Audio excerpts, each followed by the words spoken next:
Yo, what up? What's going on, everyone? Good morning, good morning, good morning. Sorry for the late start.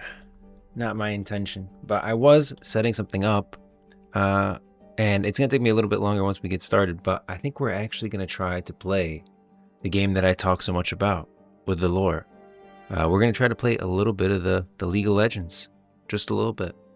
And then I think we're gonna flip it up. So in the morning, the beginning part, I'm gonna do a let's play.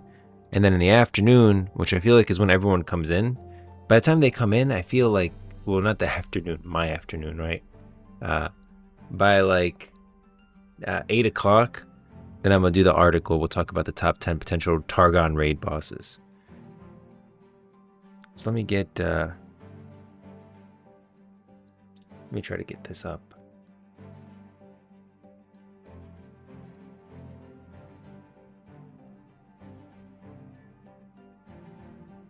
If I go here, let's try this. I'm gonna go like this. I'm gonna change this to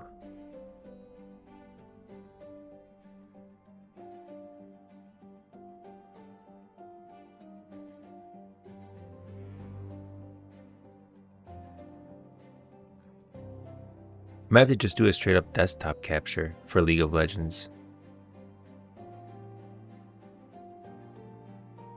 Display capture, right? I think that's it. In display capture, we want to do this one. Yeah, that might be the way. I might just have to do a display capture for it.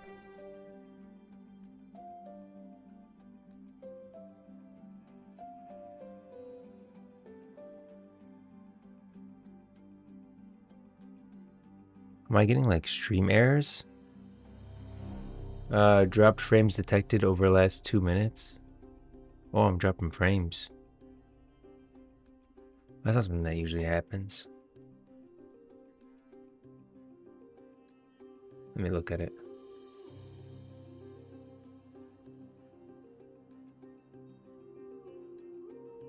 It looks fine now, but it says I was dropping frames earlier.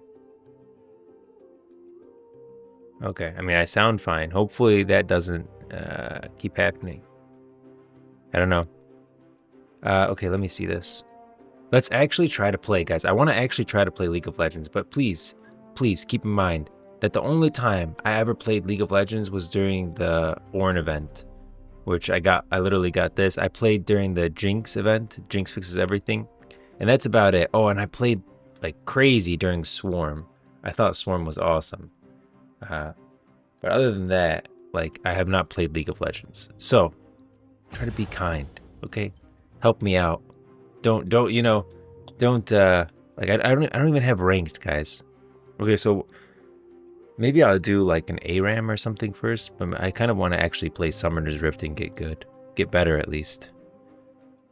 Okay, let's authenticate SR game, authentic in a much shorter match, play with friends, different skill levels without the fear of failing to falling far behind. But I kind of don't want to get wrecked. Alternate league modes. Doombots. Isn't that the new mode? Doombots? Arena. Doombots.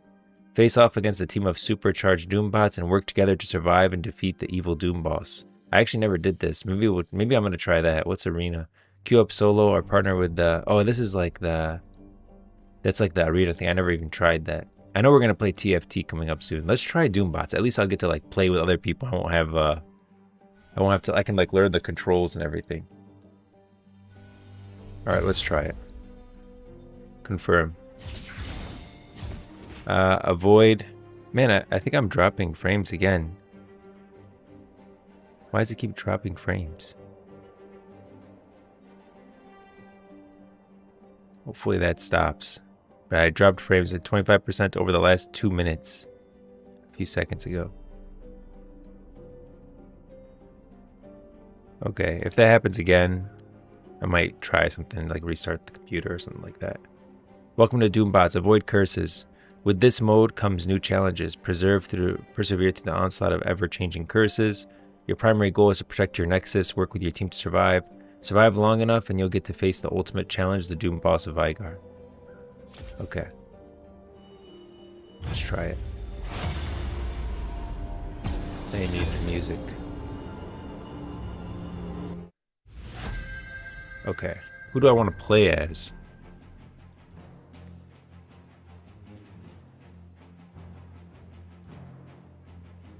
I've always liked Maokai, but I don't even think I have an unlocked easy character.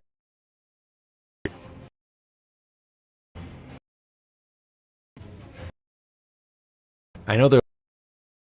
I mean, I think history.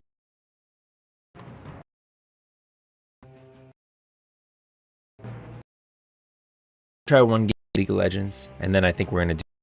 I want to do top 10 raid bosses in Targon.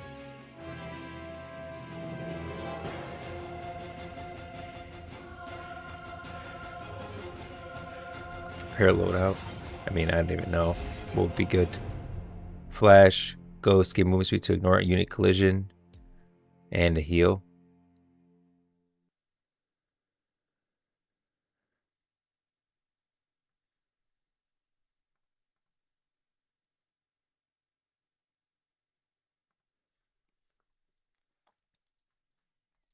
Okay.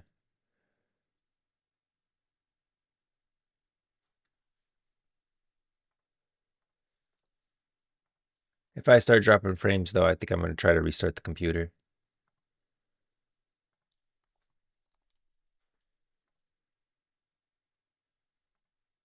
Prepare for battle. Okay. Definitely want, I think this. Oh, I can get all of them.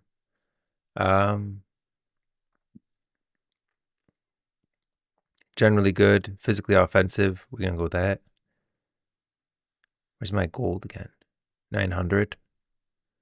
I guess that's all we could. Oh, I could buy like the building items. Attack speed for sure with Master Yi. Get that. And we'll get that. Okay.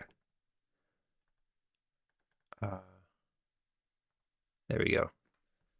Okay. So far, so good. So far, not bad. I'm already off to a great start. So I guess there's other. Where am I? Like, I think I'm supposed to be the jungler, which is not great. If there even is a jungler, are those? I thought it was like us against. I thought this was Doombot, so I thought we were going to play like on a team with other people, but like against bots and not actual people. It seems like we're playing against actual people, which is not great for my first game in years, and I only played like 5 games total in my life. Head of worm, tail of snake. To cast a curse is all it takes.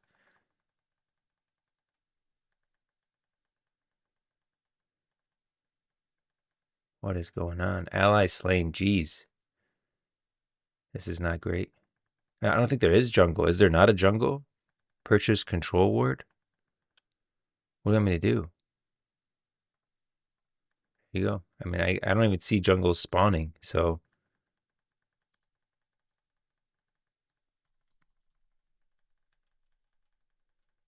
I mean, I got to get into the team fight eventually. If they're going to fight, we have to fight. What are we going to do? Are these actual people? Because it seems like they're not paying me any mind. And, okay. Are those real people? That doesn't seem like, no, Diana bot. That's not a real person. I'm like, geez, they don't even care what I'm doing. Okay. Nice. It's bots. That's a good thing. Because, and I just wasted my heal. Yeah, there's no, it doesn't seem like there's any jungle camps in this mode.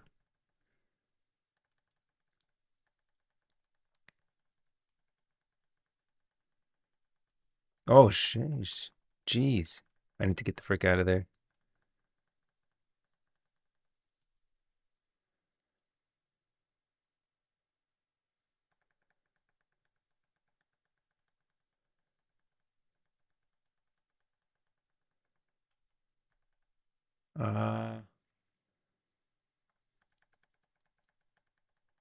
Okay. We gotta kill Diana back there. That should be our target.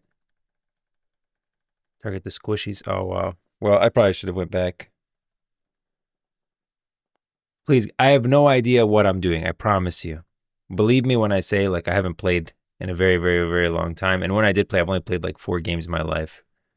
So it's going to be rough to watch. But I probably should play the game that I talk lore about in all my videos. At least try it and give it a real try. At this point, I know the lore of every single character. I just don't know the game. Can you guys hear the game okay? Doesn't look like it's hold on. I think I know what to do. This needs to change to, where is it? League of Legends. There we go. Okay.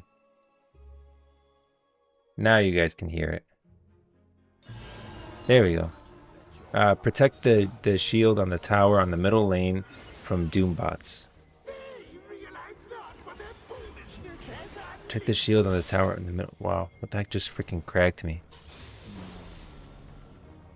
At least we got our ult. Alright. That was complete waste. Okay.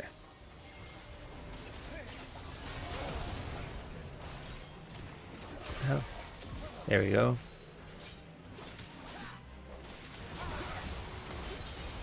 Oh my gosh. Oh my gosh. Yeah, I probably shouldn't have just stood there.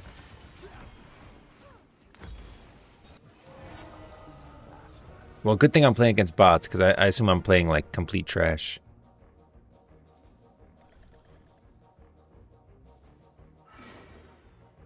"32, 31, 30. Mere seconds left until you'll be hurting."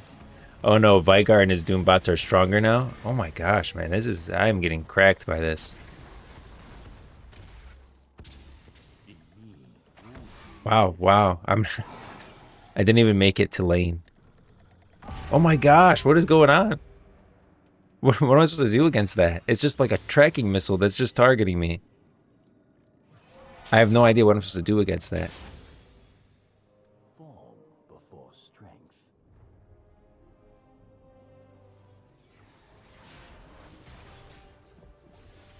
Alright, Caitlyn has to die here.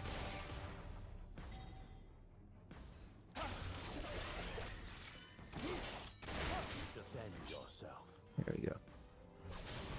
Alright, we need to get rid of these freaking... I gotta be last hitting, right? I mean, probably not the time for that. Wow.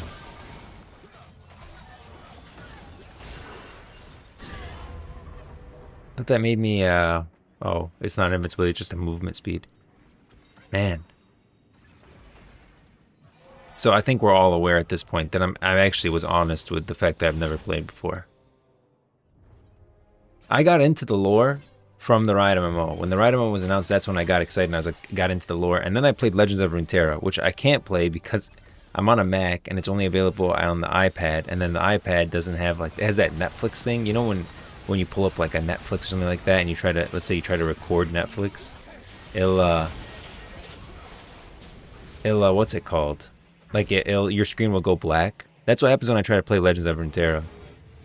So I can't even play that. But you know, I always thought I should probably try League of Legends, like give it an actual honest try.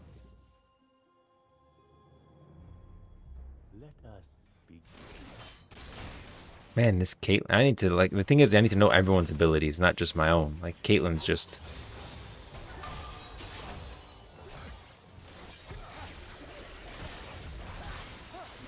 Oh, scared of the circle. Okay. And Vigar's Claw Twist summoning a new something. You know what's good about this Doombot event right now? It feels like Halloween. One of my favorite holidays.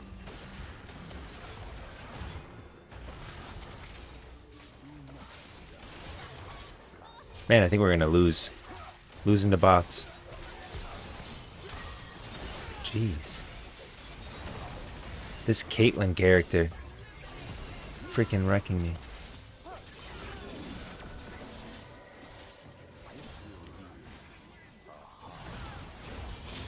Jeez. And I think I got wrecked up in that tornado.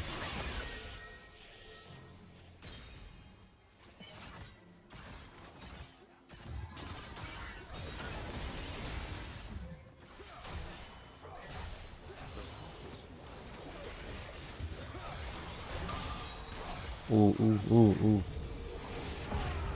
Man. Okay, at least I mean, I was really going, I was like, I like that because it was anti-tank and that guy was in the lane, but now it's just a mess. I guess I'll go with this. Why not?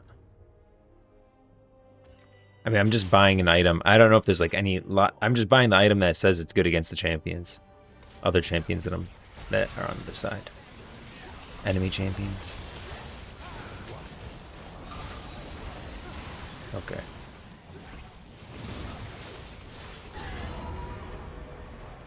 Destroy the grave sites before ghouls wreck your base. Prepare to unleash unknown horrors upon our foe.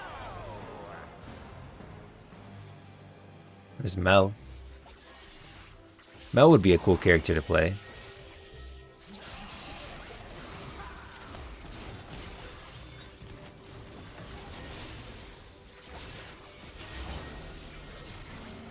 I'm so close to base, I might as well have just ran back.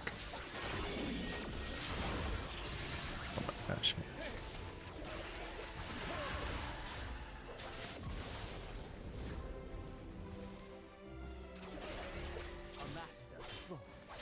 Okay, wow. I think because they destroyed our, whatever, that, like, tower that makes their creep super strong. If this plan failed, I shall plan another. You earned this?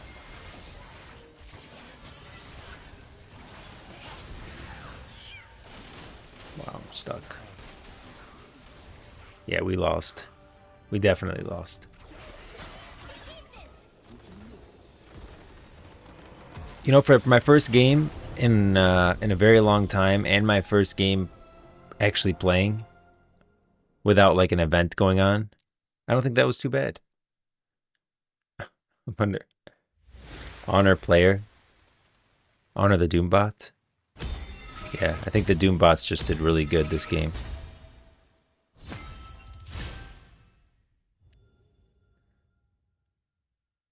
Challenges are not currently supported by this mode. Okay, I want to try again.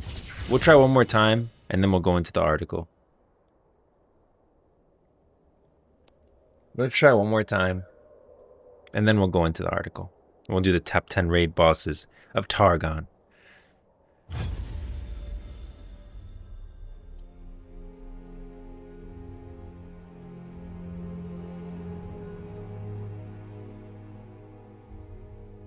Oh, geez, my mobile is all messed up. My bad. Well, you know what? You live and you learn. That's how it works. That's how it happens, guys. You live a little bit and then you learn a little bit.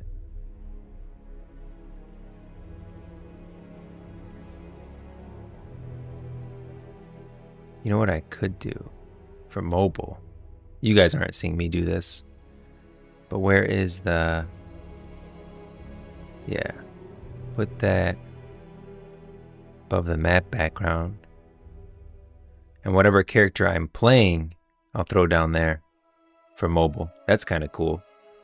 But I can only play the characters that are in Wild Rift. That's the rule. If they're not in Wild Rift, I can't play them anymore. Because then it has to match. If I'm playing Ezreal, then you put Ezreal on the bottom. That's honestly pretty cool. That'd be pretty cool to do. I might do that.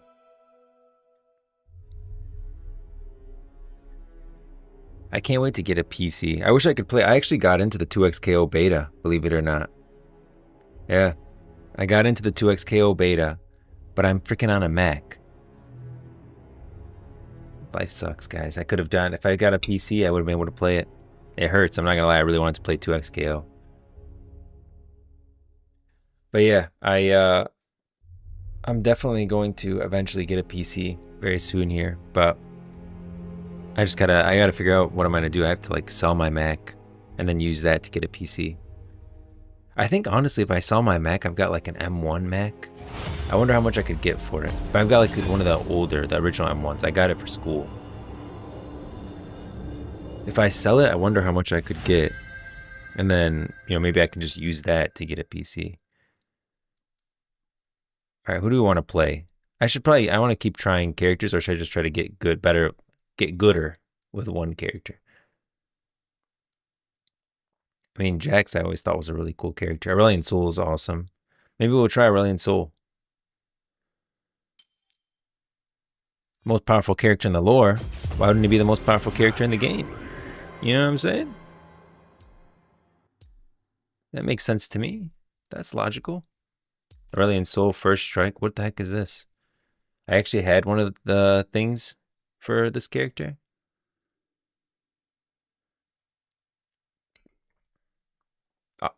So far, Doombots is kind of fun. I'm actually having fun, so that's good. I was worried. I was like, oh man, I'll just like play a 5v5 game. I'm gonna get wrecked. People are gonna be complaining. At least in Doombots, it seems like no one really cares. Man, that Sanguine Garen art looks old. The top left there. Can you guys see my mouse now? I think you can.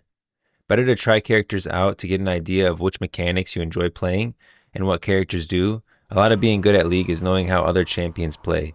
Once you have the basics, you can make a few champs. That's what I thought, because I was like, I'm getting wrecked by Caitlyn, but I don't know her abilities.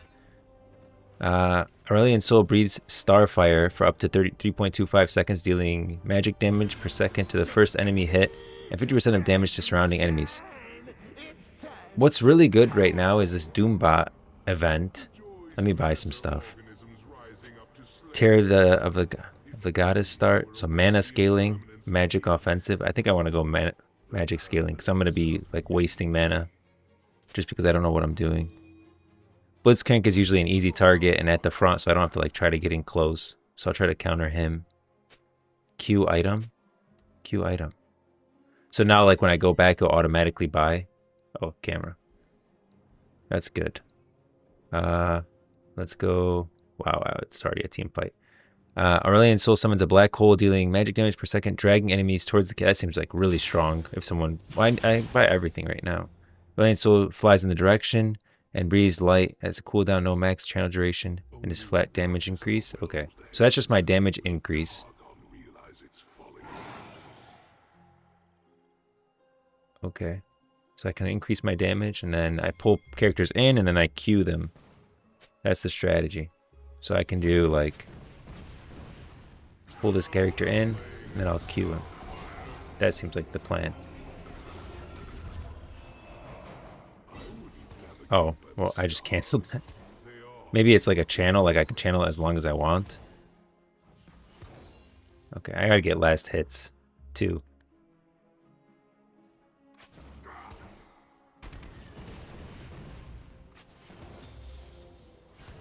Nice. Nice. We're doing it. It's looking better. Wow, I didn't get that one. Okay, this guy. This guy I'm going to get right now. How do I channel? Oh, I have to hold it. Or no. Is it like that quick of a channel? I kind of want to like be like, beam it, you know? I got to read that. I'm doing something wrong. Aurelion Sol breathes Starfire up to 3.25 seconds. Oh, no, it's not that long. Maybe when I level it up, I can, like, you know, breathe fire.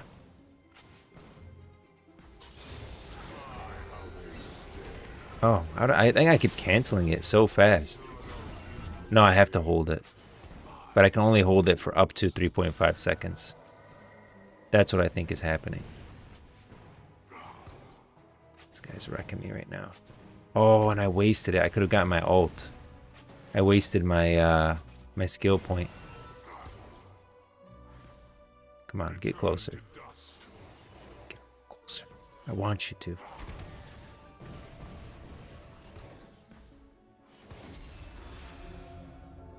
That's gotta feel so good if someone gets close to the tower and you E them into the tower.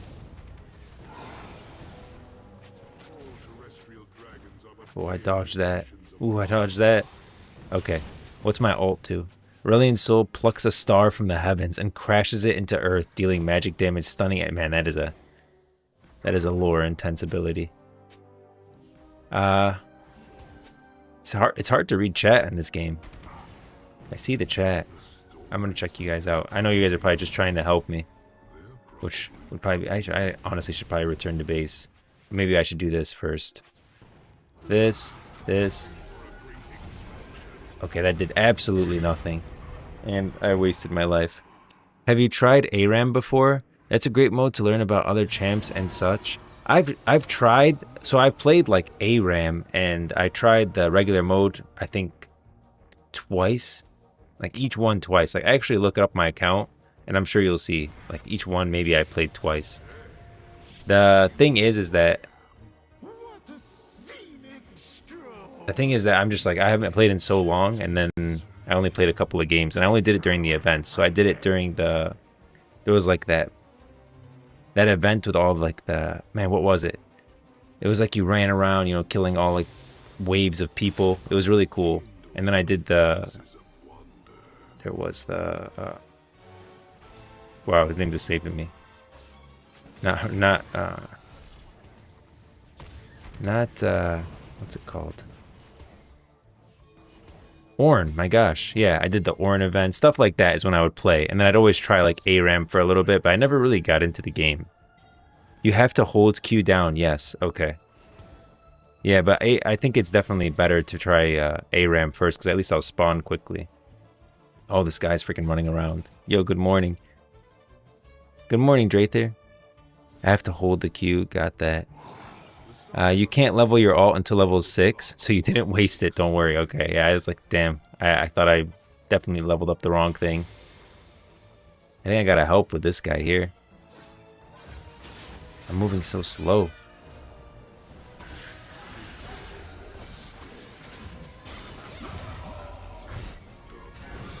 You earned this. Your efforts paid off. Ooh, ooh. Jeez. There we go. Okay. That was pretty good. Okay, come on. This is like a Primarellian Soul moment. I've got speed. Yeah. I probably could have put that... Oh, I need to get out of here.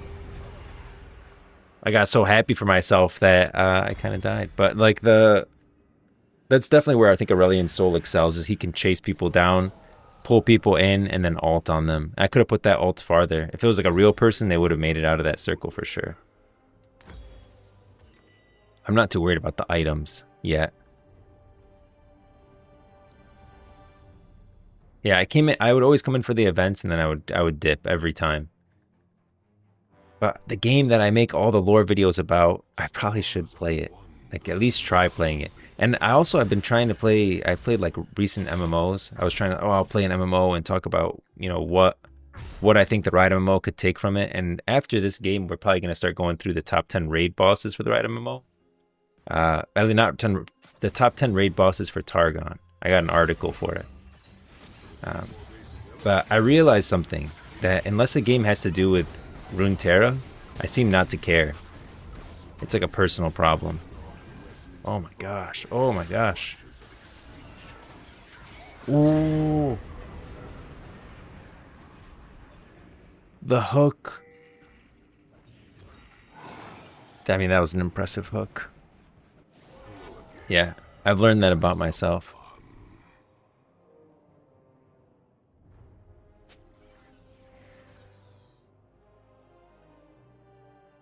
I should probably use these freaking wards too. I'm not even using them.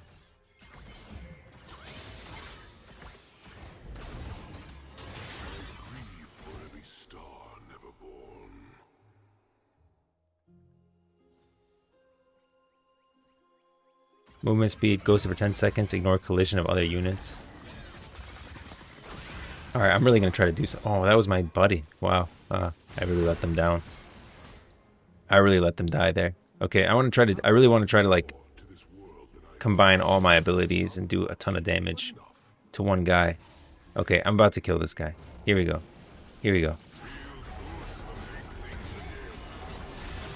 Okay. That did not work. At all. Whenever I think my work is complete, I end up back here. Oh my gosh, this guy's really chasing me. There you go. Ooh. I thought the tower would do more damage and like save me a little bit. I gotta remember I'm a mage here. I'm extra squishy. Thematically appropriate champion being played for a Targon raid boss stream, even though he'd probably be too strong to be a raid boss. Wow. Turi, man, you're the first Turi, every time I talk about, the reason I did Targon first is because every time I talk about raid bosses, everyone's like, you know who would be a great raid boss? Aurelion Sol. And I've done like 2 lore videos now on Aurelion Sol. And I always say, I'm going to show you guys, and Turi is right, he's way too freaking cosmic. Like this guy, Aurelion Sol is one of the most powerful characters in our universe. Like, we're not talking about, I don't know if you guys play World of Warcraft, but we're not talking Deathwing, okay? He's not, man, I really suck. We're not talking like Deathwing or some random dragon. Aurelion Sol created the stars, every single star in our cosmos, that the cosmos of Runeterra, and he's massive. Like, he's scaled down so much for League of Legends that, I mean, if he was actually as powerful as is in the lore, no one would even have a chance against him. And this whole map would probably be the size of the tip of his fingertip. I think I'm been too far. I feel like I'm not doing any damage with my Q. I'm too far to actually do damage, I think.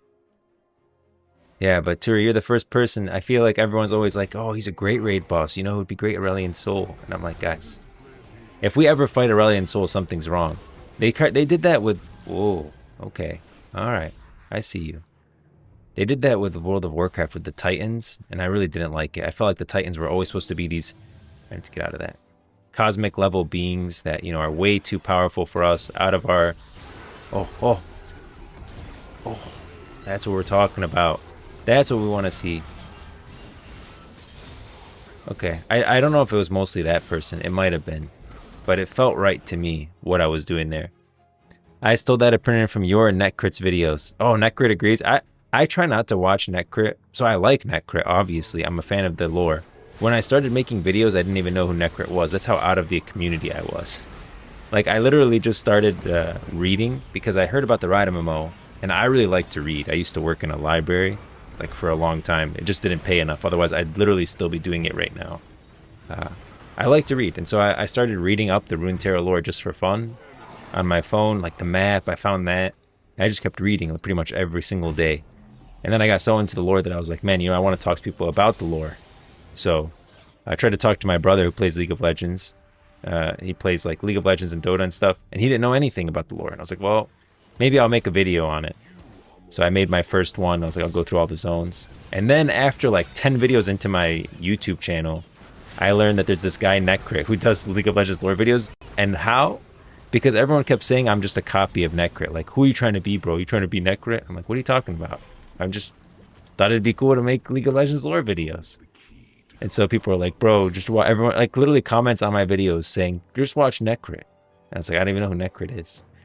And so eventually I search up Netcrit. I realized he's a massive League of Legends streamer. And then I started watching his videos, but then I realized that it was skewing my opinions because he's making League of Legends lore videos, and then I'm making League of Legends lore videos that are a lot of times speculative. Like, I have a theory on Pyke and how he's controlled by the sea monsters. You know, I have different theories as to, like, League of Legends lore theories. And so I realized that I was getting, like, kind of, or, like, even currently right now with LeBlanc and what pulled in Yunara's tower, I think that the what's it called? The Spirit Blossom that Xin Zhao brought across the world into Ionia was actually controlled. Whoa. Did I just go through that? Was actually created and controlled by LeBlanc, and that it's not an actual Spirit Blossom, and that was used to pull in Yunara's temple. I don't know if this is like common to everyone or if Netcrit's talking about it, but if I was watching Netcrit's videos, my opinion would be skewed, right? I would start thinking like whatever he thinks because like that's what I hear initially. So I like watched him and then I stopped watching him, but I'm glad that he agrees. I always liked Netcrit. I watched a couple of videos. I thought he was cool.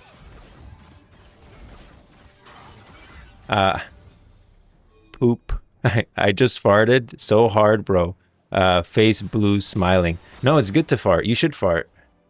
That's honestly, like, never hold that in. Don't be that guy. Or girl, you know. Everyone farts.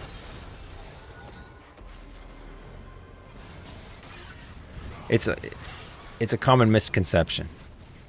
to go against that. Bro, I don't know what to do anymore.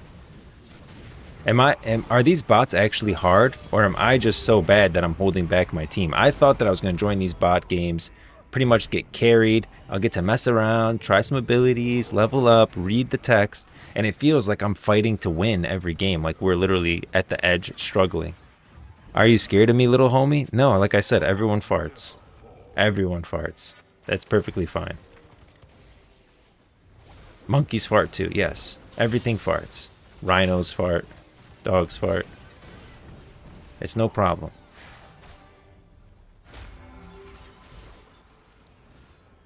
Objective bounties are falling off, falling off soon. Is that how much time is left in the game? 16 seconds? Or that's probably the objective. How long to the objective? 'Cause I don't think there's like a time limit on the game. Yeah, it's 14 minutes have gone by. How far can I... See, no, I'm doing damage from that distance. Whoa, whoa, what am I doing? Oh, you don't move. You don't move with the Q. If you don't move, you just freaking plow through. I'm freaking pressing Q, and then I'm moving. Bro. Okay, this guy. Oh, I clicked again. But you guys saw how much damage I was doing there. Okay. Ooh, I need to get out of there. Heal. No. I just have to do damage. Come on. I'll help out a little bit. Dang. Bro, I've been doing my Q all wrong. That was so stupid. I'm so dumb. Oh, okay. You guys know what? That was actually kind of fun, especially once I figured out the Q for Aurelian Soul that I'm not supposed to move. I'm sorry, dude. It's okay. See that guy? He's like saying he's sorry right off the bat. That's why we give him the thumbs up. That's a real one. All right. Well, guys, that was actually kind of fun. So I'm kind of surprised how fun it was. And so we're definitely going to do that next time. I actually kind of want to play more. Wow, that's weird. I'm surprised. I am actually surprised that I liked that. Targon, Legends of Runeterra board sound. Let's get that music going. You got to get the right music if you're talking Targon raid bosses here. All right? Yo, Samicus, what up, bro? Literally my brother from the same mother. What's going on? We're about to talk. We just played League of Legends, and it was... Guys, League of Legends is actually kind of fun. It's kind of fun. I realize I do League of Legends lore videos all the time. Talk about Runeterra, the MMO coming up. And I never played League of Legends. I just played it. The bot game, actually kind of cool. I'm listening a bit, but very busy. Yo, what up, Dre? You're good. Canadian Beaver Raid. The Canadians are back. This isn't World of Warcraft sponsored by Samicus. We like Ent more than Sam. Oh, guys, Sam's great. Sam, you are adopted kid. Guys, I used to actually think, so when I was a kid, my mom used to tell me, oh, Sam is like, he looks like this, my mom's side of the family, who's like a different last name. She's like, oh, you're a Shaito or whatever, or something like that. And then I would be like, so I'd go tell kids like, oh, he's from this side of the family. And then I'm from this side of the family. And so people used to think Sam was adopted. Like, you guys say it as a meme, but I actually caused the problem for Sam as a child. People really thought he was adopted, and it's all my fault. Yeah, so we joke about it, but I definitely did it. Sam is Canadian, yes. Should you play a game with me? I need more excuses to play Katarina. Next time, tomorrow, I'm going to play more League of Legends. I actually had fun. True facts. All right, I don't know if you guys care or not about League of Legends, or I mean Riot MMO. I know you guys like World of Warcraft. I like World of Warcraft too. But we're going to go through the top 10 raid bosses, the Targon raid bosses for the Riot MMO. These are like the top 10 most powerful characters in Targon that will make great raid bosses, and we'll go through all the zones, but today is Targon. Targon's over here on the map, this bottom left. It's the highest mountain in all of Runeterra. It's where cosmic level beings often exist, and you can see it's pretty pointy at the top there. So Targon. So let's go through it. The top 10 raid bosses in Targon. Mount Targon is the mightiest peak in Runeterra, a towering peak of sun-baked rock amid a range of summits, unmatched in scale anywhere else in the world. Located far from civilization, Mount Targon is utterly remote and all but impossible to reach save by the most determined seeker. Many legends cling to Mount Targon, and like any place of myth, it is a beacon to dreamers, madmen, and questers of adventure. Some of these brave souls attempt to scale the impossible mountain, perhaps seeking wisdom or enlightenment, perhaps chasing glory or some soul-deep yearning to witness its summit. The ascent is all but impossible, and those hardy few who somehow survive to reach the top almost never speak of what they have seen. Some return with haunted, empty looks in their eyes, others changed beyond all recognition, imbued by an aspect of unearthly and human power with a destiny few mortals can comprehend. And that's what we're going to talk about today. They're not just League of Legends champions, we're going to talk about champions from all over Targon that you know, are potential raid bosses for the Riot MMO. What time tomorrow? I start stream at 7 a.m., so I go like 7 a.m. to 9. This stream ended up being shit, but I'm still more invested in it than any Samicus stream. Man, you guys come in here, I would think that you don't even like him, but then you're coming from his stream. Discord probably the best to get a hold of him. Yeah, if you want to talk to Sam, definitely Discord. Samicus@cameltoe@gmail.com. Yeah, that might work too. All right, the top 10 potential raid bosses, Targon raid bosses for the Riot MMO. Climbing the impossible mountain. Mount Targon is more than just a mountain. It's a gateway to the Celestial Realm. The Celestial Realm in Runeterra is basically space. Just think of it as space. This is the Material Realm, which is like the world of Runeterra. And there's the Spirit Realm, which is kind of like another alternate world of Runeterra, the Spirit Realm. It's where death, when you die, you go there, that kind of thing. Then there's the Celestial Realm, which if I could turn this camera around, 180, you would see the stars, and that's the Celestial Realm. A place where legends are forged and gods are made. For players in the upcoming Riot MMO, the iconic peak is a natural setting for some of the most challenging and epic raid encounters.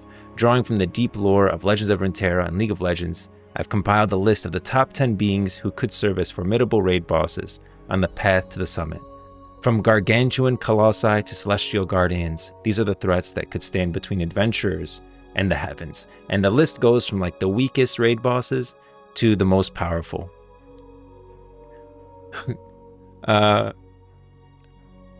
Wait. Spirit Realm, is that similar to the Shadow Realm? Kind of. Yeah, like you're talking about like the Shadow Realm, like where we went to the Shadow expansion in World of Warcraft. Kind of. It definitely has different zones. Like if you go to like Spirit Realm of Runeterra, it's a parallel pocket of existence to the Material Realm. I hate fandom though. I think there's a wiki. No, that's spirits. Spirit God. It's okay. We'll use this for a second. This is like the best shot that we have of the Spirit Realm. You can see it's got like different areas. That's where Yordles come from. Like Bandle City. That's a great example. So Bandle City is a place in the Spirit Realm. And you can see, if I scroll around the map, see this portal? This is a portal to Bandle City. And if we go there, this is now in the Spirit Realm, and these are Yordles. They're from the Spirit Realm. There's also demons. Demons are from the Spirit Realm. The Bandle Tree, this place is in the Spirit Realm. It's very like parallel to Runeterra, but also separate from Runeterra. You can actually go there. Some characters do. Most characters can't get there.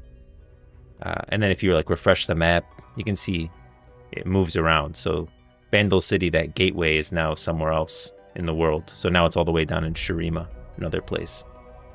But yeah, you could think about it as like that. Where does Kaviza come in? I don't know who that is. So things like Bard. Bard is from the Celestial Realm. Yeah, Bard would be a champion of the Celestial Realm. So he's like stars, cosmos kind of level guy. So just the raid bosses of Targon, this place here, bottom left of the map, we're going to go through like what a raid would look like and what kind of characters from there would make great raid bosses. So the first one is this character, the Herald of Dragons. This is what her card reads in Legends of Runeterra. The clouds twisted around their massive forms, and the sky itself seemed to shake with their keening wails. She knew what was to come, and yet felt not fear, but the warm embrace of destiny. She's almost like a doomsayer, Herald of Dragons. Dragons are not always good in Runeterra, especially when it comes to like a character like Aurelian Soul. You can see at the bottom right on, or the right side of the stream. He wants to destroy Runeterra, and so if we ever get like a huge summoning of dragons from Mount Targon, that's a bad thing. And this is the Herald of Dragons. So she's like your kind of initial raid encounter kind of person. So the Herald of Dragon feels like a perfect introductory raid boss or the final boss of an early tier dungeon. Her lore positions her not as a primary threat, but as a devoted follower who summons greater powers. A raid encounter could be a multi-phase fight where players must defeat her before she completes a ritual to summon a swarm of powerful dragons. This would be a fight against time, focusing on ad control and interrupting key spells that she casts, setting the stage for a greater celestial threat that lies further up the mountain. So she would be like one of the first people you face, the Herald of Dragons, and she's kind of preparing you for what's to come. Then you have the Freed Colossus. This one's really cool. I always thought his art was awesome, and like this helmet behind him, it looked like this is like he was guarding. I could get into Pantheon, but that looks a lot like Pantheon's spear, an aspect of war. The Colossi are ancient and venerated protectors of Targon, most revered sites. To harm them is to insult the mountain itself. To torture them is a crime no Targonian can forgive. So I do have this theory that anyone from Targon, like these aspects and stuff from Targon, are actually bad. And so that kind of ties into these Colossi. I don't know if they're going to be good or bad, but I really feel like the aspects of Targon are bad, who are like a lot of the Celestials within Targon. But these Colossi who guard these sacred sites on the mountain over here are venerated. They're like very powerful and people respect them. So I figured that it would start with a tragedy inherent in these creatures' lore makes them for a compelling raid encounter. The Freed Colossus wouldn't be a malicious boss, but a tormented one, and the raid story could involve a villainous faction capturing and torturing a Colossus to harness its power. Players would arrive to find the Great Protector driven mad with pain, and the fight would be a somber duty, putting down a noble guardian to end its suffering. Mechanics could involve breaking chains or destroying torturous devices mid-fight, while avoiding the Colossus's frenzied, powerful attacks. And this is from Legends of Runeterra. It's a Legend of Runeterra card. What is the gameplay like in the game? I never played it. League of Legends or the Riot MMO? The Riot MMO isn't out yet. So when it comes out, it's definitely going to be third-person action combat kind of style is what it looks like based on the roles. So we'll see. But in terms of like the League of Legends, I mean, it was like I never played either of them. League of Legends is like top-down. I'm going to play more of it tomorrow. So if you come into stream, the beginning of the stream between 7 and 8, I'm going to run through it. So the Skyrim MMO, hello, hey, what up? Yeah, it'll be more like World of Warcraft in terms of the perspective, but then more like, I think, Black Desert in terms of the combat. Finally catching a stream. Yo, what up, the Dweller? So this is going to be a raid boss, I think. I think it'd be a great raid boss. At this point, we've got two. The Herald of Dragons, I think, would definitely come first, followed by the Freed Colossus. Then we got the Blue Sentinel, another character from Targon. These guys are beastly. And this is actually, the only lore we have from these guys is from a character named Chip, who's one of my favorite characters, actually. I think he's really cute. He's a cute character. This is Chip. You can see a couple of chips in this. They're literally chips off, sentient chips off of a rock. That's what Chip is. Okay, everyone say hi, Blue. Hi, Blue. Okay, one time I thought he was like hi, Blue back, but now that I think about it, it might have been my voice bouncing off the walls. Oh well, he's all magic and stuff, and also blue, so if you ask me, he doesn't even need to speak. Okay, bye, Blue. Let's go. This is like he was touring you around Targon for the card art. And then he says, this is Blue's favorite place in the whole wide world. He says it's super magical. Ooh, ah. And this is like a place that he protects. And so he's a classic guardian type boss. And the lore from Chip makes it seem whimsical, but its role as a magical sentinel protecting a powerful artifact, the Crest of Insight. And that's what this is, the Crest of Insight. Makes him a perfect raid encounter. The fight could take place in a magically charged arena, with mechanics based on its nature. Perhaps players would need to manage their mana carefully, or the Sentinel could create zones that either empower or drain magical abilities, forcing constant movement and strategic positioning. So I think that could be a really cool fight. The Blue Sentinel, eventually we realize that the aspects aren't good, and we need to get into this crest of insight, and so we have to battle to get there. Did you see the Blue Sentinel while you were playing League this morning? Yeah, oh yeah, he is in League of Legends too, isn't he? Like, I was playing the Doombot mode, so there was no jungle camps. But the Blue Sentinel is like a jungle camp in League of Legends, I think. Yeah. Yeah, he's in League of Legends. That's the Blue Sentinel. He would make a great raid boss. I think he would get a lot of engagement, especially because he's in League of Legends as well. Some dude is spamming your YouTube chat, so I reported him. Perfect. Thanks, Draithier. I actually don't know how to do that. Yeah, I don't even know how to do that. It's the problem. But yeah, I see him. But thanks, Draithier. Fused Firebrand. They removed him? They removed it? No, they didn't remove it. This is the next one. This guy screams raid boss to me. Look at this. Fused Firebrand. Look at these two characters there on the snow. I definitely can see like this being an absolute raid boss. Countless challenges. This is like Legends of Runeterra, what his card reads, by the way. So a lot of times when you see the orange on the article, if you go to like Fused Firebrand, you can see this is literally his card in the game Legends of Runeterra, and then so I pulled in the card art. Countless challenges await those climbing Mount Targon. Some, like the Endless Ascent, slowly sap the aspirant's strength. Others are much more immediate, like this guy. Raid encounter analysis. The lore explicitly frames the Fused Firebrand as an immediate and aggressive challenge for those ascending Targon. This is a perfect template for a gear check or a pure DPS race boss that blocks progression. The encounter could be a brutal, straightforward assault, where the raid's ability to deal high sustained damage and execute mechanics flawlessly under pressure is tested. It's not a complex strategy type fight, so it's early on in the raid, but a raw elemental force that must be overcome through sheer power. So I thought that's pretty cool. This one is raid boss for sure. Fused Firebrand, no doubt in my mind. We're gonna see him as a raid boss in Targon. And the art is really freaking cool. Look at this guy, he's like pouring lava out of his mouth. Is he a dragon? Is he not a dragon? It's hard to tell. He's got like these metal arms coming out of him. It's almost like freaking just metal was pierced into this piece of meat. It's one of my favorite arts from the Legends of Runeterra Targon. The Eclipse Dragon. Another very cool one. Definitely a lot of dragons in Targon. You can see Mount Targon behind him. And he has to do a little bit with the Solar, you can tell, just from the sun. Dragon Scale Eclipse Dragon Draco Obscuritas. Notes. Scale has incredible optical properties, highly reflective under direct sunlight. Scribbled. It also glows at night. These are notes from Aiden Main Egghead Research, and you can see him. I can pull him up. This is how he looks. He's a dragon researcher. I do think that if we ever go to Targon, he may be around, especially if we start facing off against dragons. He's like just a dragon researcher. He's really interested in them. Hi, my friend. Yo, what up?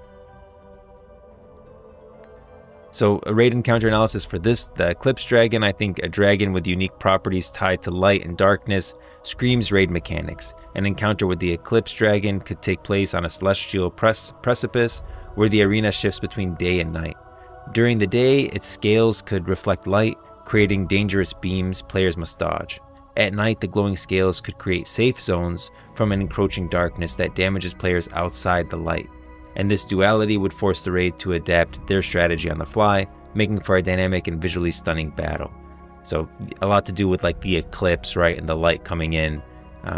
And he's definitely a dragon on Mount Targon, and he has to do a little bit with the Solari, and I think the Solari and Larnia are something that we're gonna have to deal with because of the Sun and Moon sister. Because I'm telling you guys, I don't think the aspects are good. Aspects are celestial beings that like merge with mortals on Mount Targon that climb to the peak. And two of those examples of those are Leona and Diana. Leona serves the Solari, and Diana serves the Lunari.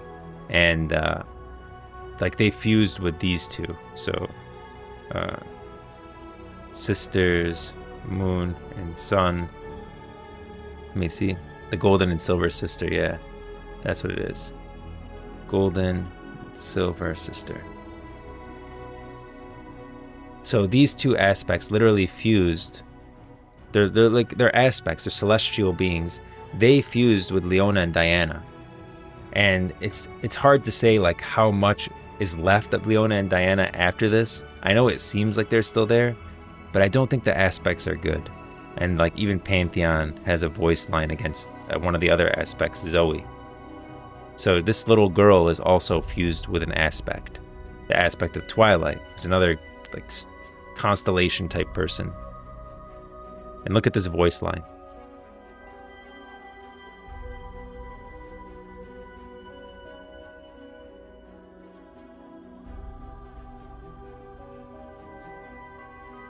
Let me higher that. Oh, you guys can't hear it. Let me raise it. There we go. Okay. I have faced many self-proclaimed gods. The worst wears the face of a child. He's saying it wears the face of a child. So I really feel like the aspects are bad. Do you think it's highly possible that Project F might be quietly canceling and the League Genshin style might take its place? No. I think there's going to be a Riot MMO and an ARPG, action role-playing game that's like top-down Diablo style. I think they're going to do both. And the Riot MMO is being developed by the team here in America, and the Genshin Impact style, I don't think it would be Genshin Impact because Riot's never really done pay to win, and Genshin is definitely pay to win. And so that game is being developed by their China team. Next up, Cam4, The Doubt. I mean, guys, a couple of these are just obvious to me. Cam4 The Doubt is another one that I feel like is just obvious. Fused Firebrand. We are absolutely, like I would bet everything on it that these two characters are going to be raid bosses in the Targon raid. I have no doubt in my mind. I don't think Targon is going to come at launch of the Riot MMO. I think we'll get Shurima maybe at launch. Targon will be off in the distance, probably blocked by this mountain pass. But when we do eventually get to Targon, Fused Firebrand and Cam4 The Doubt are just... the art alone screams raid boss to me. Cam4 The Doubt is a demon though. So we have two pieces of lore from him. One was a tweet by Legends of Runeterra. The other one's actually his card, what it reads. So for centuries, the demon Cam4 stalked the lands of Targon, pulling from her victims the very strength that defined them. From the mighty, she would take strength. From the wise, wisdom. But she had no interest in their boons. Instead, she feasted on the suffering, doubt, and misery she inflicted. Cam4 was a monster in every sense of the word. And then this is the tweet from Legends of Runeterra. For centuries, a darkness lurked in the shadows of Targon, following the brave souls who sought to conquer the great mountain. As climbers failed, as they despaired and then perished, the darkness reveled in their misery, feasting on tears and heartbreak. Misery built this darkness in pieces, a voice, then a body, then a name, Cam4, adorned with the despairing faces of those who gave her substance. She feasted freely. Each fallen pilgrim sharpened her mastery of despair until she met her greatest challenge. And we don't know who that is yet, but I do think that Cam4 is a demon, and demons in the world of Runeterra feast on like human emotions. Like there's a demon of fear who's Fiddlesticks. He's actually in Legends of Runeterra. I can show you him down here. There's Evelyn. She feeds on agony. You can see her. She uses her... What she does is she uses her like assets, you know, is what she does, to lure in people, most of the time male, and then she like tortures them. So she's the demon of agony and feeds on agony. Fiddlesticks is the demon of fear, and so he feeds on fear. The more fear you have, the more powerful he becomes. It looks like Cam4 feeds on despair, And that's why he was drawn to Targon, is because Targon, a lot of people will fall into despair while trying to climb the mountain. People try to climb this mountain all the time. I mean, it's insane to do it, but people try to climb the mountain, and oftentimes it leads to their death because it's an impossible climb. Picture Everest, but much higher. Like maybe like a mountain over here will be Everest. This is like another level of Everest. Look at this thing. What are we even talking here, guys? Compared to these mountains over here, this thing's like just so pointy. Back when I played League, Fiddlesticks was my favorite. He's a really cool champion. The demon lore in Runeterra is great. I have a video on demons, just on like the complete lore of demons, including Raum and all that stuff. And I really think Raum is actually, there's a demon of secrets, is actually in control of Noxus and in control of Mordekaiser. So raid encounter analysis for Chemaphor the Doubt, the demon. Chemaphor represents a classic debuff style raid boss. Like it reads in his lore, right? He's stealing people's strength and their wisdom and stuff like that. And so the lore states that she feeds on doubt and takes away the very strength that defines her victims. This translates perfectly into raid mechanics that attack the player's stats and resolve. The fight could feature abilities that drain strength from tanks, wisdom, mana / like spell power from casters, or inflict mind-altering debuffs that players must overcome. The encounter would be a battle of attrition, and the mental fortitude forcing the raid to manage their own weakness as much as the boss's health bar. So I thought that'd be really cool. Like you're trying to counteract all these buffs and debuffs that he's throwing out there. Chemaphor, easy raid boss from Targon. We will fight this guy in the Riot MMO. Taric, the Shield of Valoran. Taric is the host of the Aspect of the Protector, reborn as the Aspect of the Protector, gifted with power and purpose unimaginable to most mortals. Taric has gladly accepted his new calling as the steadfast guardian of an entire world. Here's what I think about Taric and why I think that he'll be a raid boss. I already told you guys Leona and Diana. Let me go to this. I explained to you like Leona and Diana are aspectual hosts, as is Zoe. They're all aspectual hosts. Pantheon is a bit different because he was hosted to the Aspect of War. You can see like Aspect of War. I think there's a, yeah. That's what the Aspect of War looks like. I think this is literally Pantheon down there. And he climbed to the peak of Mount Targon, fused with the Aspect of War. And I think that then he like literally took him over. Like the Aspect of War pretty much said, you're immortal. You don't know what you're doing. Like I'm gonna control you, and I'm gonna do whatever I want to do, and pretty much pushes Pantheon to the back of his, well, Atreus. The original man's name is Atreus. Pushes him to the back of his own mind, and then just does, you know, his own thing. Eventually, Pantheon, the god, goes against a character called Aatrox. Let me pull up Pantheon here. Where is he at? I know Pantheon is in here. Wait, what am I doing? Freaking Pantheon. Yeah. Pantheon goes up against another character, a demon called Aatrox. And this is still when Atreus is pushed to the back of his own mind, not even in control. This character, Aatrox, who's a Darkin.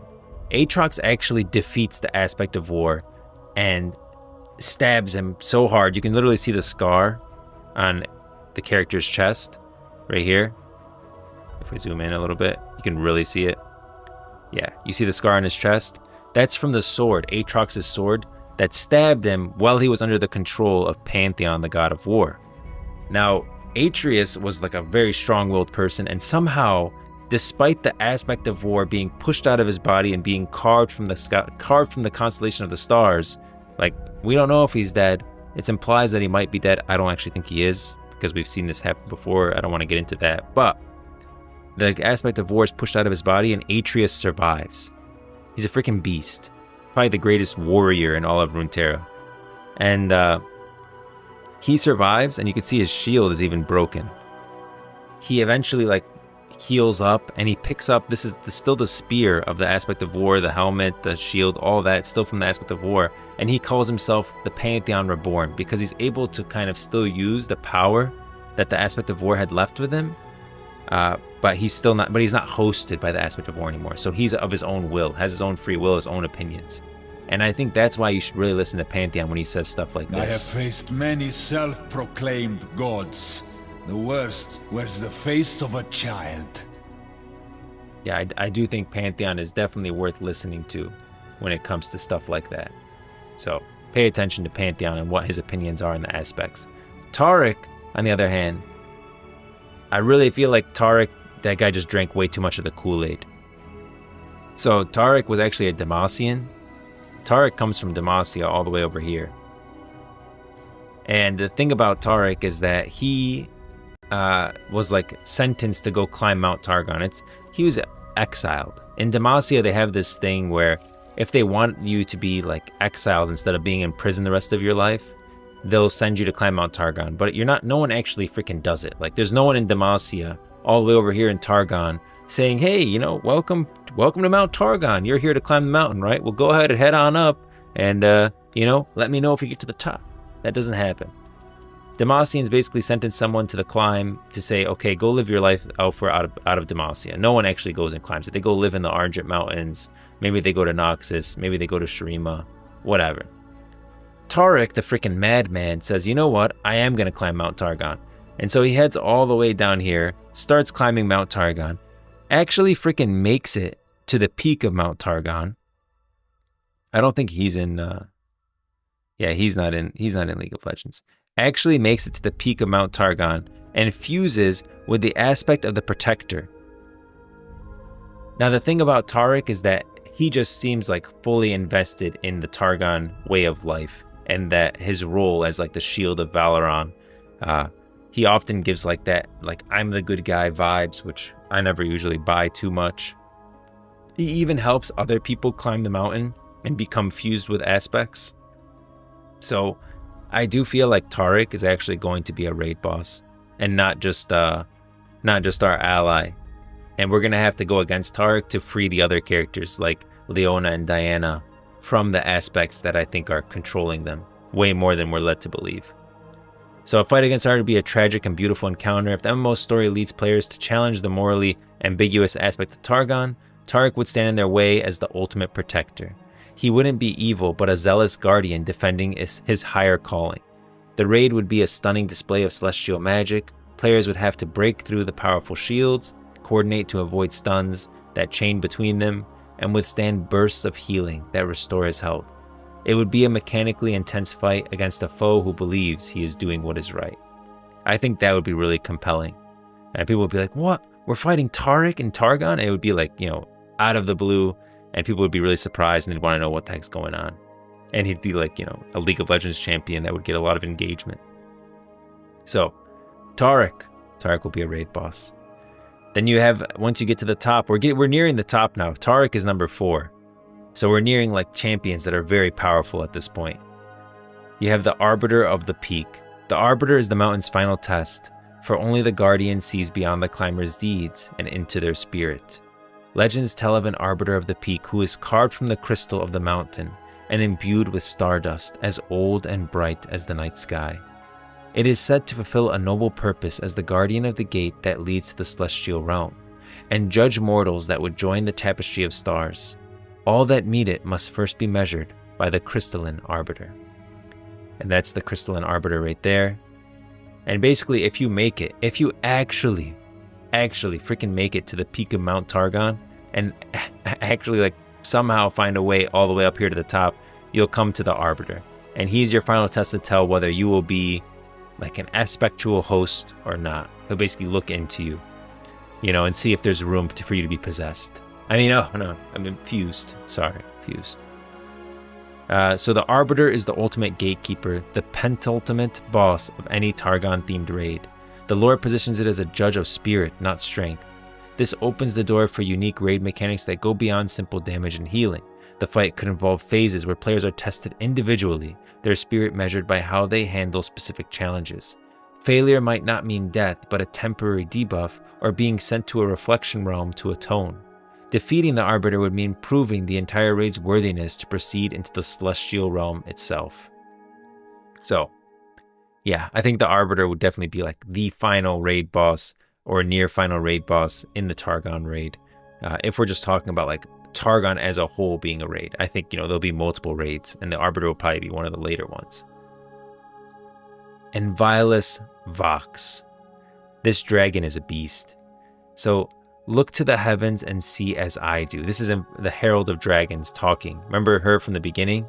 I said that her whole goal is like to summon all the dragons to Runeterra, and the dragons are really going to destroy Runeterra on behalf of Aurelion Sol. So Aurelion Sol wants to destroy Runeterra because of the crown on his head. I'll get into that towards the end of the article. But he doesn't like Runeterra. And Aurelion Sol has two plays. One play is that if the crown eventually weakens, falls off, he comes and just flicks us into nothingness and kills us all. It would take him literally half a second. His other play is to bring a bunch of dragons to Runeterra that will destroy Runeterra on his behalf. So the Herald of Dragons, we talked about them, and now we're talking about one of the dragons that is already on Runeterra, and Vilus Vox. This dragon's already here. Bro, imagine the arena of bosses like Aurelion Sol, Arbiter, Mindsplitter, Aspects, etc. They could be so beautiful if the art style can keep up. Yeah, I'm sure it will. I bet you this MMO is going to look... I have a feeling this MMO is going to really be groundbreaking in the way it looks. I don't think it's going to be hyper real. I still think it'll have like that style of League of Legends, Wild Rift, Legends of Runeterra to it.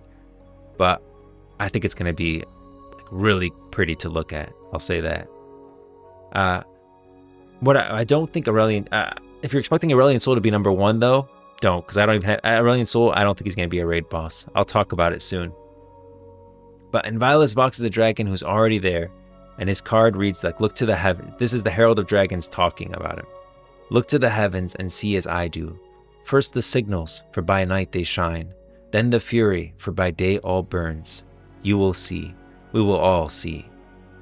And then this is a tweet from Legends of Runeterra. They say, in Vilus Vox, the unshakable voice is a single celestial mind who speaks simultaneously through countless beings spread across the cosmos.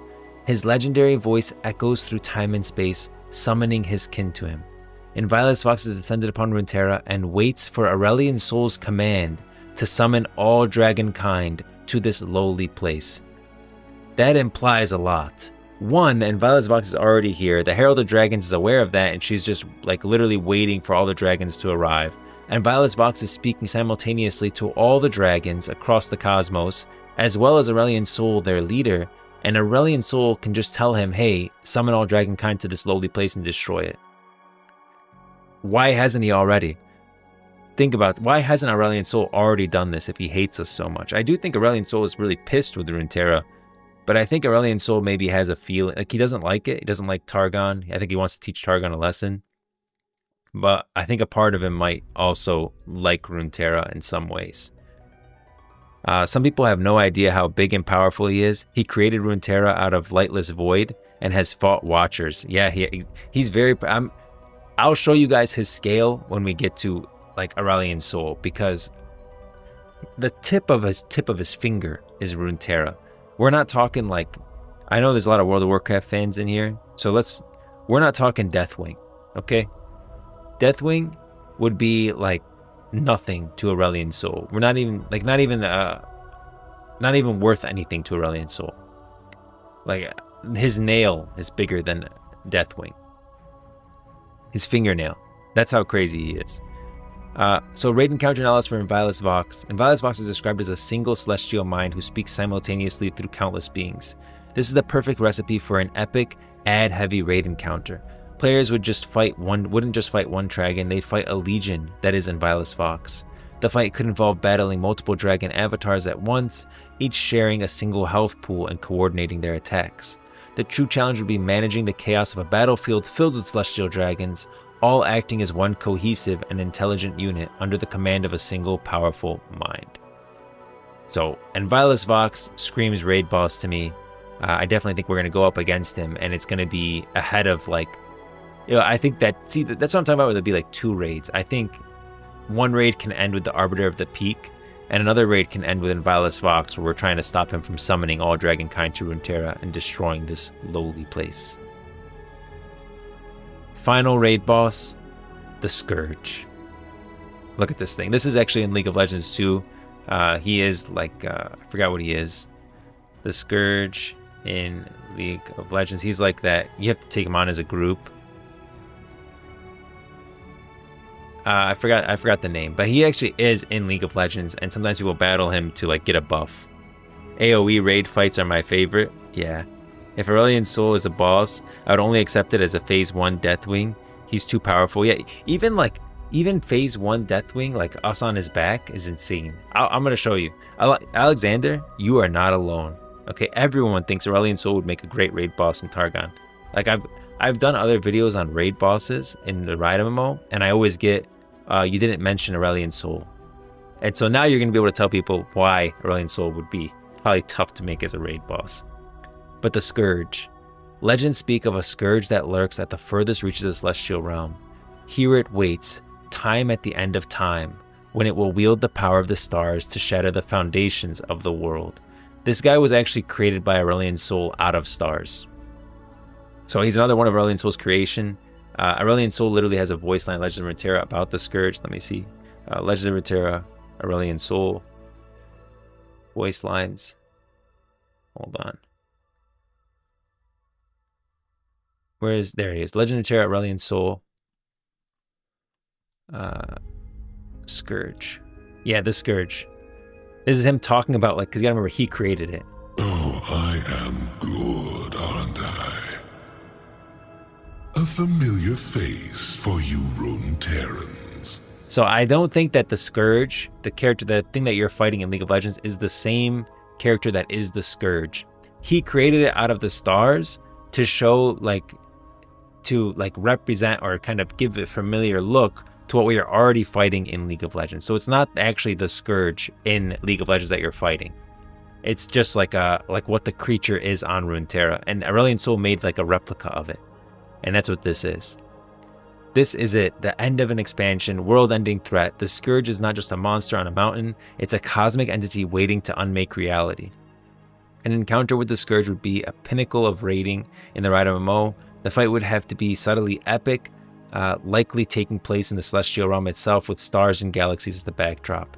Mechanics could involve manipulating constellations, avoiding shattering comets, and surviving reality-bending attacks. Defeating the Scourge wouldn't just be saving Targon, it would be saving all of Runeterra from annihilation. So that's like the highest I would ever go in terms of a raid. I don't even know if you can do the Scourge raid, but AoE raid fights are my favorite. I like those. Oh, there it is. Baron Nashor. Yes. Thank you. Yeah. See, Baron Nashor. That's in League of Legends. It's like a void creature. Baron Nashor is the most powerful epic monster in the Summoner's Rift. It's located in the Baron Pit, and you can kill it and get some buffs, and it's like a void creature. And Aurelion Sol kind of made the Scourge, I think, to reflect it. It looks very similar. So the toughest character in League of Legends, well, Aurelion Sol created us a nice counterpart to go against. So cosmic threats too powerful to fight. While Targon is home to many potential adversaries, some beings operate on a scale far beyond what a group of mortal adventurers could ever hope to defeat. These entities are less likely bosses and more like forces of nature, cosmic entities whose very presence could shatter the minds and bodies of those who challenge them. Number 1. Number 3. Well, I go from weakest to most powerful is Stonebreaker. This guy I feel like there's more, I feel like the Scourge is probably more powerful, definitely more powerful than Stonebreaker. The problem with Stonebreaker is he's just too massive. From time to time, the great colossi of Targon awaken from their slumber and trek to new grounds atop the Great Mountain. These events are never quiet and seldom safe. It's just too large. Fighting Stonebreaker would be akin to fighting a walking mountain. While we might encounter it as an environmental hazard or a moving set piece during another boss fight, a direct confrontation is likely impossible due to sheer scale. He's a freaking mountain, guys. How are you gonna fight a mountain? I don't know if you can do it. Doesn't make sense. Next up is the Infinite Mind Splitter. This doesn't have to do with scale. He's definitely up to scale where it would make a good raid boss, but travelers who lock eyes with the creature are said to be struck by a knowledge so profound and insight so awesome that their minds crumble beneath its gaze. Now, what if those ancient beings could share their knowledge with us, impart us with truths so intrinsic they would overwhelm our base minds? Tell me, how could we possibly hope to ever understand? The Mind Splitter, the lore makes it clear that even looking upon this creature is to have your mind unraveled. A raid boss mechanic that instantly defeats anyone who faces it is a bit of like a non-starter. Perhaps we could face a lesser echo of it, but the true being is like beyond mortal comprehension. Literally, he'll just impart knowledge on you that'll shatter your mind. They could weaken him a little bit, where like somehow we get this tool or something that keeps our mind safe from it, and that'll allow us to fight it. But without that, as the character is now in the lore, the Infinite Mind Splitter is just way too powerful. Yeah, if they crafted a helm or something, we would need to go into this raid fight for the Mind Splitter with some kind of tool ahead of time, which I love doing that stuff. If they want to add like a whole system around crafting and working together with your guild to create these helmets or whatever that you need to fight the Infinite Mind Splitter just for that raid fight, I think that's freaking awesome. And you could do that. But as the lore stands currently with the Infinite Mind Splitter, it's too powerful. We can't beat it. It'll shatter your mind just from looking at it. Next up, the Great Beyond. Look at this thing. Aurelian Sol has another line for the Great Beyond. But, I mean, wow. This is an awesome creation. Oh yes, my favorite constellation. I like to think it will be the first to rain down upon this forsaken mountain. So this is saying, Aurelian Sol is saying this will be the first one to like attack when he decides to destroy Runeterra. The Great Beyond isn't a single creature but a constellation, a collection of celestial beings. Aurelian Sol speaks of it as a weapon capable of destroying the mountain itself. A raid against a literal star formation is simply out of the question. This guy's made, Aurelian Sol is massive and made of stars, and this guy is just as massive, not just as massive as Aurelian Sol, but freaking like, we're talking, look at the galaxies, guys, around this thing. This guy's made of stars. Look at the image. Like we're not talking about one solar system, okay? We're talking about constellations. This guy's made of constellations. You can see a galaxy whirling behind him. This guy's larger than galaxies. And I think Aurelian Sol does have a voice line as well for him, for the Great Beyond. Let me see. Great Beyond. Yeah. My magnum opus. Aren't you handsome? Yeah. So Aurelian Sol talking about the Great Beyond is like his greatest creation. And I would say, you know, he's probably right. This thing is insane. I think the scale of many of these things can be worked around if the player character were to get buffed by the Celestials or allied aspects or something, right? Leveling the playing field. I think that we're actually going to go against the Celestials. I think the Celestials are bad. And Aurelian Sol's actually the good guy, and we're going to end up going against the Celestials, climbing to Mount Targon because of the Celestials being bad, having to fight the Arbiter because the Celestials are bad, and then freeing Aurelian Sol. And Aurelian Sol is going to offer us a boon to fight the Void. Like, Aurelian Sol is the only one that actually fought a Watcher. And Aurelian Sol is the only one that the Watchers are probably afraid of. Like, in the material realm, Aurelian Sol is actually more powerful. Obviously, in the Void, Aurelian Sol wouldn't be able to beat the Watchers. But in material realm, here, where Runeterra is, Aurelian Sol wins. And I think we're going to need Aurelian Sol to face, like, his buff or something to face the Watchers in the Freljord. So that's how I think the story is going to go.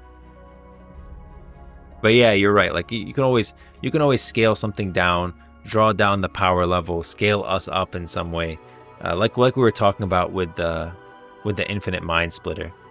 This guy, though, I feel like, I mean, how much are we going to scale up? This guy's the size of freaking galaxies. Genshin style league, I don't think that's right. They're based in China. So what other genres of games could they make besides this? It's definitely going to be an ARPG, I think. Action, like top-down ARPG Diablo style game. This is specifically targeting the mobile market. I actually talk about it. I have a whole video on it and an article. So if you go to, if you go here, let me see. Yeah. Riot is developing a League of Legends ARPG. Everything we know. So. Yeah, you can go here. Let me go. Actually, I need to pull it up on Riot Grove. So the link is right. Because that link's not right. Yeah. Here you go. So this one, if you actually go there, you can read up on it and I talk about all the roles, everything that we've seen on this project. It's definitely going to be like made in Unity. It's going to be PvE, ARPG, Unreal Engine. They're going to use AI digital tools probably to create like the environment a lot, that kind of thing.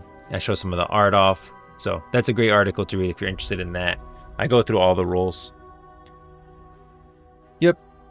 The Great Beyond, guys. It's too big. Way too big.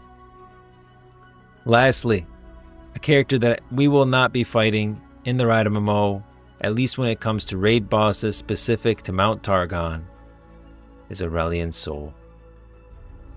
Okay? I know it looks like he's not too big here and a possible raid boss. Aurelion Sol can scale himself up and down as needed. That's true. Like maybe like he can definitely shrink himself down. Cower, Worship, Marvel. They are all appropriate responses. But the reason Aurelion Sol would not make a good raid boss is he is way too powerful. We just said he created this thing, the Great Beyond, which is just this massive amalgamation of stars larger than galaxies itself. While we may interact with, aid, or even receive requests from a freed Aurelion Sol, we will never be his adversary in a raid. This is a being who creates stars with a whim and whose unfettered wrath cost him a sun to destroy a single aspect. To him, mortals are fleeting sparks. A raid of 20 players would be less than an annoyance to him. It would be an insult. He wouldn't even register before unmaking the ground they stood on. Yeah, way too much. Is it made of a Chinese studio? It's made in a studio in LA, isn't it?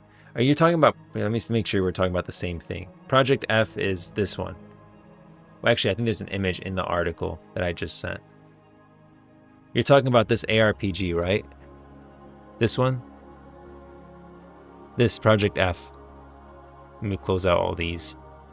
This is Project F.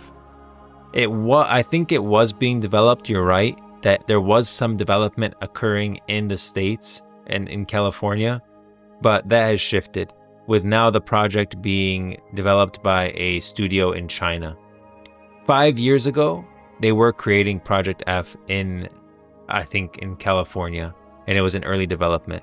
But I think that this project has moved over to the Chinese studio, and the Riot MMO is still safely yes, it's made in the US. Yeah, I think it started in the US for sure.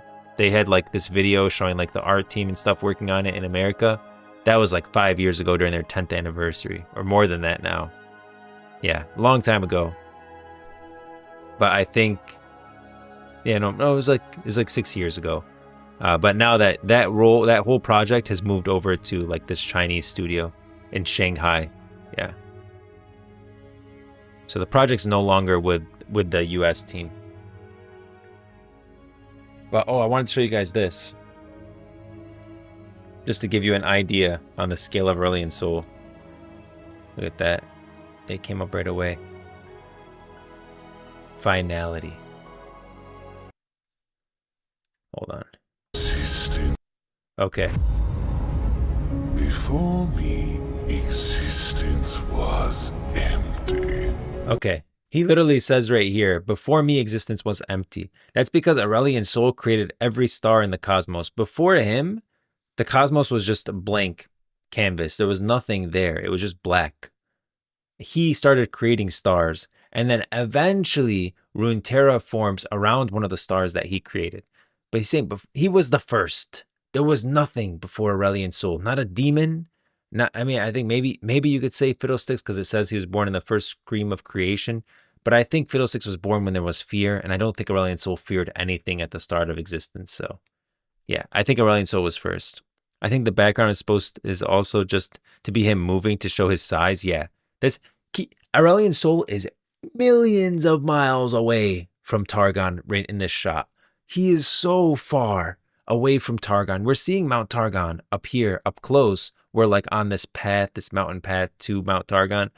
Aurelion Sol is currently wearing the crown in this shot, and he is very far away. Before me, existence was empty, barren. By my will, By my will, I filled it with wonder. He created existence. As we know it today, existence was created by Aurelian's soul. And look at his arm just reaching out. It looks like this is over the Freljord, the Howling Abyss. You can see the bridge going across, clearly some ice. So we're over the Howling Abyss, and it's just like him reaching out for it. It's just so ominous. My brother now has a new position added to a Riot Shanghai Senior 3D character artist contract. Try reading the details. I read there is one very interesting one that says create anime style images. Yo, okay, I'm going to check that out after stream, and maybe we'll talk about it tomorrow. I'll create an article around it. Mortals strive to construct their own adorably inadequate marvels. So here we're staring up. We're looking up at Aurelian's soul from Zon. So we keep getting lower and lower. Like first we're, staring at behind Targon. We're staring around this from the distance. Then we're at the Freljord. We're kind of at ground level. He's reaching out and coming closer. And now we're at like freaking Zon, probably one of the lower points of Runeterra as a whole. And we're looking up, and it looks like it's just stars moving across. Guys, Mortals strive to construct their own adorably inadequate marvels. that's probably more a nod to Piltover itself, saying like these inadequate marvels that you guys try to create. And look, you can see a star. A literal star is the tip of Aurelian Soul's fingernail. Let alone the people of Runeterra. But true power is only found in the cosmos. And then here, if we see this over Shurima, this is really important. No, read it now. I can't read it. If I just read through the article, I have to like read and take notes and stuff. It won't be very interesting. I have to like really look at it ahead of time. But if we ever see, this is over Shurima, the Sun Disk, which is honestly an insult to Aurelian Soul. At this point, we're over here in Shurima. This is the Sun Disk. The aspects of Targon told the mortals to raise the Sun Disk in Shurima, taught them how to build it and everything. And the Sun Disk steals Aurelian Soul's power. Okay, and then siphons it, and they use that to raise up immortal god warriors that they use to fight in the Void War. It's a long story. Calling it the Sun Disk, which they use the crown to steal his power, siphon it through the Sun Disk, raise immortal god warriors. Calling it the Sun Disk is literally an insult to Aurelian Soul. He created every sun in existence. So to call this the Sun Disk is like a slap in his face. And this is the crown. You can see flecks of gold raining from the sky. If this ever happens to us, it's a bad thing. The reason is because that means his crown is finally falling apart. You can see the crack here in the background, that little line at the top. Existence was empty. You can see like that deep line. At this point, what we're seeing here is flecks of gold falling from the sky. That's his crown finally falling off of him, and he is coming to destroy Runeterra. Yeah, and then he lands, and then we get like some shots of Aurelian Soul and his new model and the way he looks. I shall be unleashed. I think he said of strength, and while I long to return to my stars, first. He says, I long to return to my stars. The reason he says that is because the freaking aspects, when they put this crown on his head, pushed him away from Runeterra, that he can't get any closer to it. The problem with that is, I think this is a great image like to look at. Let's say that Runeterra is in this constellation, this cosmos, this galaxy over here. They pushed him away from Runeterra to the point that he can't get any closer to this galaxy. He literally can't enter it. Like it's like an invisible wall for him. The problem is that those stars are not being maintained by Aurelian Soul, and so they're starting to die. And Aurelian Soul sees the stars as his children. Like literal children to him. And so these stars are starting to die, and it's pissing him off. And he's saying, well, I long to return to those stars and aid them. The first thing he wants to do is freaking destroy the Runeterra. And not because of Runeterra, but because the aspects seem really infatuated with Runeterra. They really like Runeterra. And they're the ones that like told him to come closer and look at this world and stuff. And so he's almost wants to destroy Runeterra to piss off the aspects, not so much because I hate Runeterrans. And so keep in mind, okay, the stars aren't being maintained. What about our star? What about the one Runeterra orbits around? My stars, first I shall be unleashed. First I shall be unleashed. What's the matter, Targon? Losing your grip? What's the matter, Targon? Losing your grip. And you can see him getting closer and closer, and the helmet crack is getting deeper and deeper. And he's saying, losing your grip. You're losing your grip on the helmet that you imprisoned me with. It's becoming weaker, and I'm getting closer. And he always references Targon because that's the place where they gifted him this helmet. He thought it was a gift put on his head, ended up being a trap. And it wasn't, I don't think it was the Runeterrans that gifted him it. The aspects, we even know that crown was etched with the inscrutable patterns of Celestial Realm. I don't think a fledgling civilization of Targon knew about the constellations or anything like that, or like the Celestial Realm and stuff like that. And so the aspects, I think, gave the crown to the Targonians. It told them, oh, gift it to Aurelian Soul. He'll really like it. Don't forget, he made your star. Let's be nice. So then they gifted it to him, unknown to them that it was going to entrap Aurelian Soul and imprison him and start siphoning his power. They don't even know that the Sun Disk is, I think, stealing the power of Aurelian Soul. So they gifted it to him, entrapped him, and then the aspects literally took him like a dog all around the cosmos, all around the Celestial Realm, doing their bidding. So they definitely benefited greatly from Aurelian Soul being imprisoned in that helm. So I wouldn't say that it was the Targonians that did it.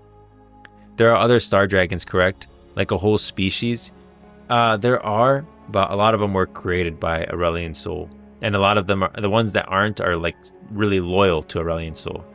And Violus Vox is an example. And Violus Vox has descended upon Runeterra and waits for Aurelian Soul's command to summon all dragon kind to his lowly place. So there are other celestial dragons, other ones that literally were created by Aurelian Soul, and the ones that weren't are very loyal to Aurelian Soul. So they're kind of all on one team. Everything is Zoe's fault. That stupid dog. She is making sure every world-ending threat has it out for Runeterra as a whole. Yeah, Zoe, I said this before, Pantheon's line is very telling. Pantheon is the only one who ever fused with an aspect and ever unfused outside of literally dying. And he says, I have faced many self-proclaimed gods. The worst wears the face of a child. Yeah. Demons, Darkens, Star Dragons. You know, there's another threat that I'm going to talk about tomorrow, Shurima. And I think it is tied to the Ascended in some ways. But the Bakai. I think a Bakai raid would be awesome. These are basically like Ascended that didn't fully ascend. They like kind of, they tried to become Ascended but really fell, like didn't ascend correctly. I'll get the exact story, but I think we're going to go through like a Shuriman raid bosses, and the Bakai are definitely going to be in there. There will be a Bakai raid. There'll be a Rek'Sai raid where we're fighting like in the Saikat League and fighting all the Rek'Sai. I know there's another Bakai, Baccai. There should be like a couple of them. Yeah, look at this rampaging Bakai. Look at that, guys. That's a raid boss. They already have so many raid bosses. Look at these things. This guy's like a hyena. All the Ascended kind of have animal aspects to them, and this guy has like a hyena look to him. The bearer of grudges resentment only deepens, even if those they bear are grudge against are long dead.